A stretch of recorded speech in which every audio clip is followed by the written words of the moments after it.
स्वस्त श्री गणेशाय नमः।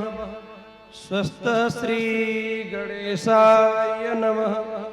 स्वस्त श्री गणेशाय नमः।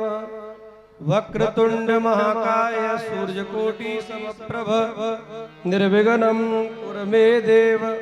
सर्वकार्येषु सर्वदा अविरत सार्थ सिद्ध्यर्थम पूजितो है सुरागणै। सर्व विघ्न हरस्तस्मै श्री गणाधिपतये नमः। नारायणं नमस्कृत्यं नरं चैव नरोत्तमं देवी सरस्वतीं व्यासं ततो जयमुदीर्यते। कृष्णाय वासुदेवाय हरये परमात्मने प्रणतः क्लेशनाशाय गोविंदाय नमो नमः। कृष्ण त्वदीय पद पंकज पंजरान्ते अद्यैवमेव विशतु मानस राजहंस। प्राणप्रयाण समये कपवात पित्तै कंठावरोदन विधौ स्मरणं कुतस्ते।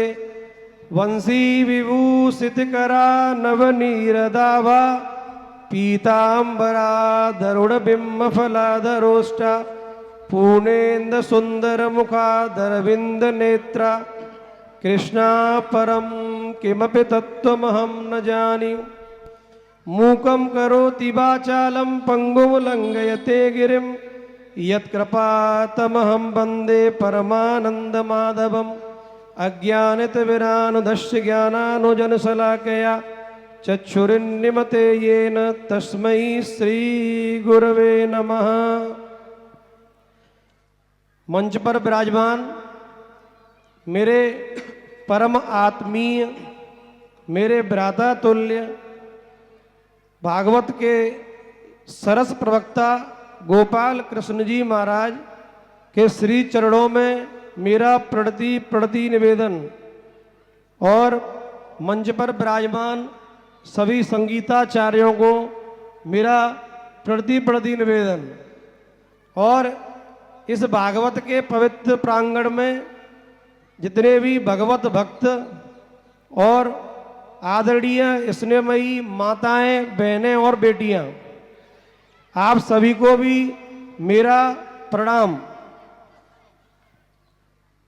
देखो, भागवत सुनने के लिए आप लोग यहाँ बैठे हैं, ये बहुत बड़े भाग्य की बात है। क्यों? क्योंकि ये भागवत अपनी मर्जी से सुनने को नहीं मिलती। जब तक भगवान कृपा नहीं करेंगे तब तक आपको भागवत सुनने का अवसर मिल ही नहीं सकता। भाग्योदयेन बहुजन समर्जितेन सत्संग मम च लभते पुरुषो यदा वै। अनंत जन्मों के पुण्य उदय होते हैं तब भागवत श्रवण का अवसर प्राप्त होता है। नहीं तो आपको अगर भाग्य में भागवत नहीं होगी तो आप भागवत के प्रांगण में आकर के वापस चले जाएंगे। क्योंकि भागवत में वर्णन आता है कि गंगा स्नान करने से, काशी में वास करने से, जीवन पर्यंत तीर्थों में रहने से जो फल प्राप्त होता है वो अनायासेन सप्ताहम श्रवणे लवेद, वो 7 दिन भागवत नियम से सुनने से मिल जाता है। आपको सारे तीर्थों का फल भी भागवत दे देती है। और आज तो हनुमान जी का दिन है। हनुमान जी महाराज मेरे परम आराध्य हैं, तो आज तो थोड़ा हनुमान जी के बारे में ही बस 2 शब्द बोलूँगा। क्योंकि जहाँ पर भागवत होती है, शास्त्रों में वर्णन आता है कि वहाँ ऋषि मुनि महात्मा योगी जन कृपा करके पधारते हैं। और जहाँ पर भागवत होती है वहाँ सारे तीर्थ भी चलकर आते हैं। भागवत में लिखा है सर्वाणि तीर्थानि बसंती तत्र। और गोस्वामी तुलसीदास जी भी कहते हैं कि जा दिन राम जनत श्रुत गावहि तीरथ सकल तहाँ तक चले आवै।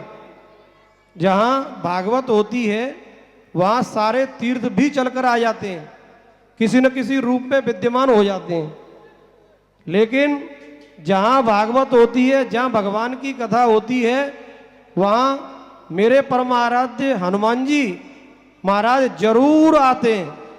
किसी न किसी रूप में आकर के हनुमान जी विराजमान होते हैं, क्योंकि उन्हें भगवान का वरदान है। हनुमान जी से बड़ा कोई भी श्रोता नहीं है। हनुमान जी महाराज की जहाँ पर भगवान की कथा होगी, वहाँ लिखा है यत्र यत्र रघुनाथ कीर्तनम तत्र तत्र कत मस्तकांजलिम। तो वह हनुमान जी जरूर आते हैं। तो जहाँ कथा होगी वहाँ पर हनुमान जी महाराज जरूर होंगे, क्योंकि हनुमान जी सकल गुण निधान हैं। हनुमान जी सकल गुण निधान है। यदि किसी व्यक्ति में एक गुण भी आ जाए तो उसकी पूजा होने लगती है। गुणा पूजा स्थानम। तो हनुमान जी तो सकल गुण निधान हैं। यदि आप अगर बल की बात करें तो अतुलित बल धामम। हनुमान जी जैसा बलशाली कोई संसार में दूसरा नहीं है। और बुद्धि की बात करें तो हनुमान जी बुद्धिमताम वरिष्ठम।